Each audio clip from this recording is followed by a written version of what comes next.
Greetings, welcome back to Black Bear News, where we are discussing climate change, abrupt climate change.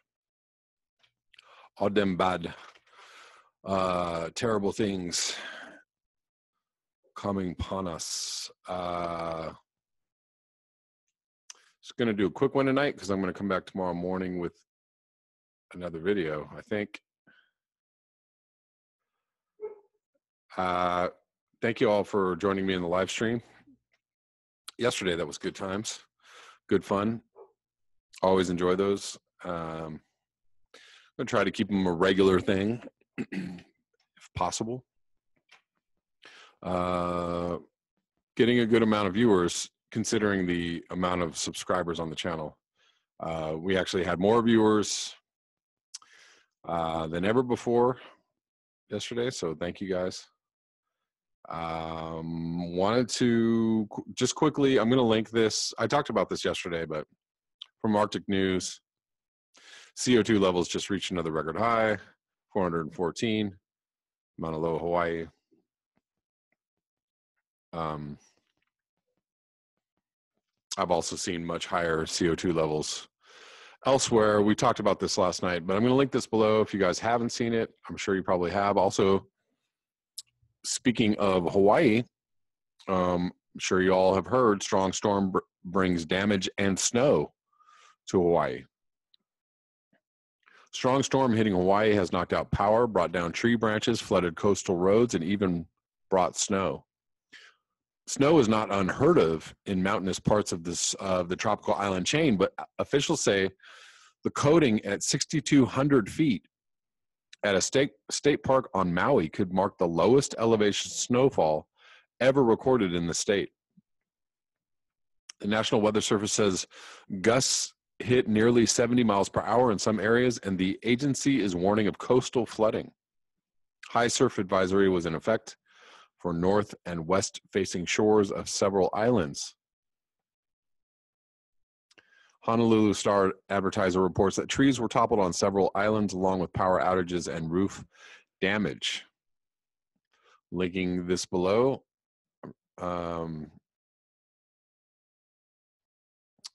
Moving on to yet another article. I talked a little bit about this last night. Yet another article about insect decline from The Guardian. The world's insects are hurtling down the path to extinction, threatening a catastrophic collapse of nature's ecosystems, according to the first global scientific review. More than 40% of insect species are declining, and a third are endangered, the analysis found. The rate of extinction is 8 times faster than that of mammals, birds, and reptiles. The total mass of insects is falling by a precipitous 2.5% a year, according to the best data available, suggesting they could vanish within a century. The planet is at the start of a 6th mass extinction in its history, with huge losses already reported in larger animals that are easier to study, but insects are by far the most varied and abundant animals, outweighing humanity by 17 times. They are essential for the proper functioning of all ecosystems, the researchers say, as food for other creatures, pollinators, and recyclers of nutrients. Insect population collapses have recently been reported in Germany, Puerto Rico, but the review strongly indicates the crisis is global. The researchers set out their conclusions in unusually forceful terms for a peer-reviewed scientific paper. The insect trends confirm that the 6th major extinction event is profoundly impacting on life forms on our planet. Unless we change our ways of producing food, insects as a whole will go down the path of extinction in a few decades, they write. The repercussions this will have for the planet's ecosystems are catastrophic, to say the least. The analysis published in the journal Biological Conservation says intensive agriculture is the main driver of the declines, particularly the heavy use of pesticides. I was just talking with my father about this today, and the fact that we are destroying our topsoil, we're destroying the nutrients in our soil, making the large-scale farming that we do right now much harder to do in the future, near future, If insect species losses cannot be halted, this will have a catastrophic consequence for both the planet's ecosystems and for the survival of mankind, said Francisco Sanchez Bayo, the University of Sydney, Australia, who wrote the review with Chris Wichuk,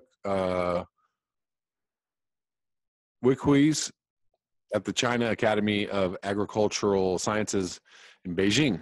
The 2.5% rate of annual loss over the last 25 to 30 years is shocking, Sanchez Bayo told The Guardian. It is very rapid. In 10 years, you will have a quarter less. In 50 years, only half left. 100 years, we'll have none. Yeah, okay, so get your math right. If we're already at an 80% decline in many species, if we're at an 80% decline of many species, in 10 years, we're going to have zero. Don't candy coat it, son. One of the biggest impacts of insect loss is on the many birds, reptiles, amphibians, and fish that eat insects. This food source is taken away, all these animals starve to death. Such cascading effects have already been seen in Puerto Rico, where a recent study revealed a 98% fall in ground insects over 35 years. 98%. So you think there's going to be those 2% are going to hang on for 10 more years or 50 more years? You're insane. That is the point at which you stop being a scientist and start being a dumbass. We're not going to have 2% in 10 years. If that's the rate that is happening. Okay. But I guess, you got to be conservative. You can't spell out the obvious for people because, I don't know. And there's nothing left to say after that, is there? Bees have also been seriously affected, have they now? With only half the bumblebee species found in Oklahoma. In the U.S. in 1949 being present in 2013, the number of honeybee colonies in the U.S. was 6 million in 1947, but 3.5 million have been lost since. So they're just going to go through the bad things. Sanchez Bayo said he had recently witnessed an insect crash himself. A recent family holiday involved a 400-mile drive across rural Australia, but he had not once had to clean the windscreen. He said, years ago, you had to do this constantly. And there you go. From many to none.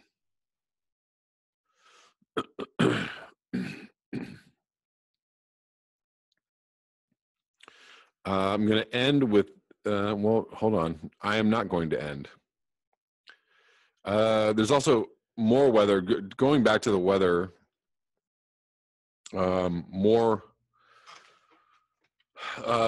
large snowstorms going across the mainland of the U.S., having blizzard conditions, tons of snow in the Northwest. Trees snap, roads turn treacherous as winter storm unleashes ice and snow from Boston to Chicago, and further than that. But this is a localized storm front. Over 100,000 are without power. This is from today. As a major winter storm unleashes dangerous snow and ice from New York City to Chicago, the snow and ice combination caused significant travel delays and widespread power outages across the interior and northeast as snow and ice expanded into New York City and Boston throughout the day. Disruptive snow and ice are also targeting the Midwest, including in and around Detroit and Chicago.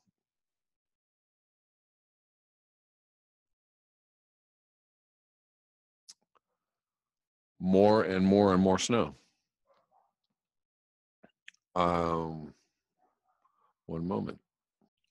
Just taking a look really quickly at the Pacific Northwest. Winter storm Nadia hits Pacific Northwest with more snow, causing numerous crashes, power outages. This is from 5 hours ago from weather.com. Crashes shut down roads in the Northwest as Winter Storm Nadia dumped snow Tuesday. More than 70,000 customers remain without power in Washington state. Heavy rain and melting snow are also causing landslides and road closures. The Pacific Northwest is being pounded Snow, ice, and rain from Winter Storm Nadia, leading to multiple crashes and road closures. About 70,000 customers in Washington remained without power Tuesday night, according to poweroutage.us. As of Tuesday afternoon, more than 140 flights were canceled into and out of Seattle or SeaTac International Airport. Turn off your ad blocker. Thanks. Hi. Yeah. Okay, thanks. 2 people were injured Tuesday when heavy wet snow caused a roof to collapse on an outbuilding at a nursing home in Shoreline, Washington. Como TV reported the latest blast of snow forced school closures Tuesday in Seattle, Tacoma, and Spokane. King County reported numerous trees and power lines down. Interstate 84 was closed in both directions Tuesday near Troutdale, Oregon, following a crash involving 3 semi-trailers. Hi. All right. Thank you. I-90 at Snoqualmie Pass remained closed in both directions Tuesday afternoon because of high avalanche danger. About 4 feet of snow fell on Snoqualmie Pass over the past 2 days. By Tuesday afternoon, Washington County, Oregon had more than 40 reports of road and lane closures because of flooding. A landslide closed a lane in Northwest Cornelius Pass Road in Multnomah County between US 30 and Skyline Northwest. Rocky Point Road was closed between US 30 and Skyline when a large crack formed in the saturated road. On Monday, a tanker truck spilled 2,500 gallons of diesel fuel on I-84, good Lord, at Cascade Locks and Hood River in Oregon. KVAL.com reported the driver was going too fast for the snowy conditions on the roadway, Oregon State Police said. Good job. Transportation officials said the interstate will be closed 1 lane at a time on Wednesday to allow crews to make repairs to the roadway. All right, big fat mess.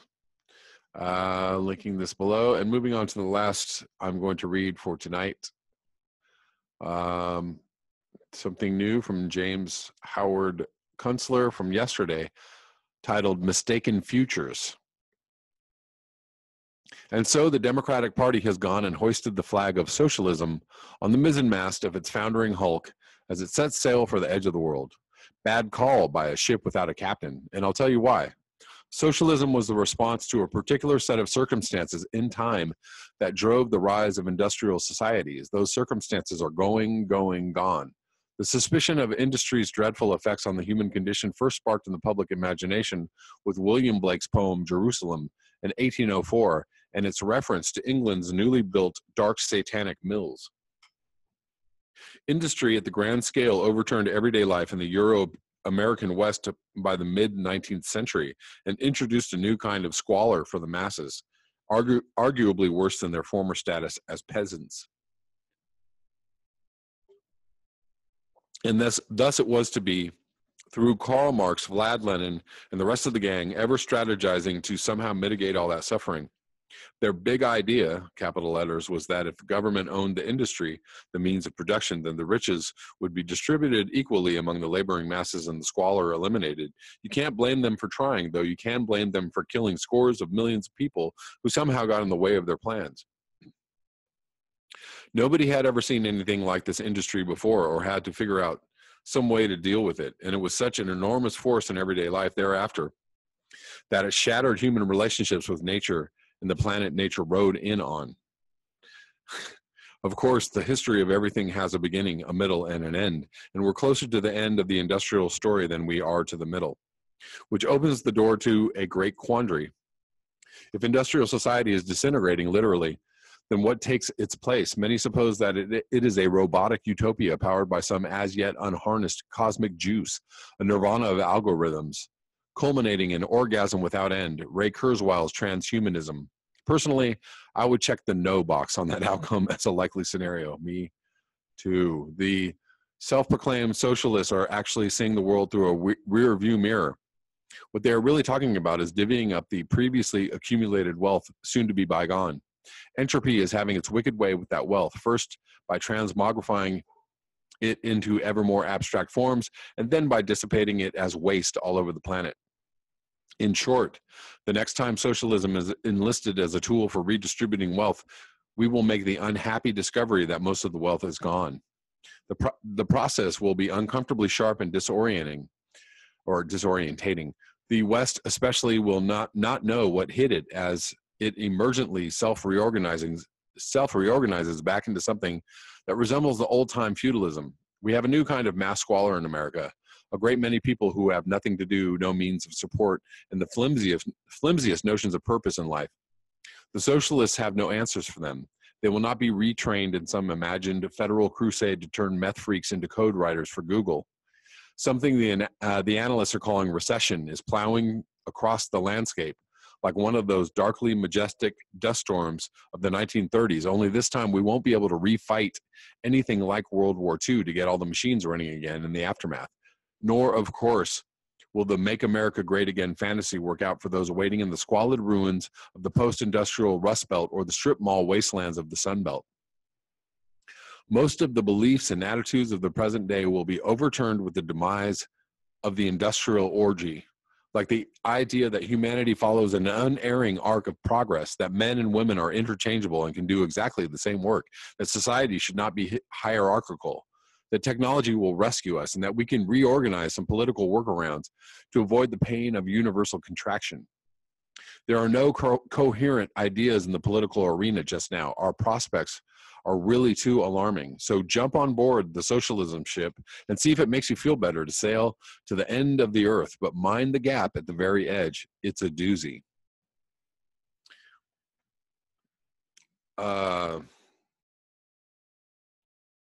Good stuff. Lots to cover or think about in that. I don't know. I think there are some. I don't know if socialism is a bad idea or not. I do think that some of the ideas that we implemented in the past and have slowly been chiseling away at over the last 30 or 40 years are still very workable ideas. In fact, some of those ideas weren't quite fully realized, as in really ending wealth disparity, but we got very close when we had a very strong middle class. But of course, that strong middle class was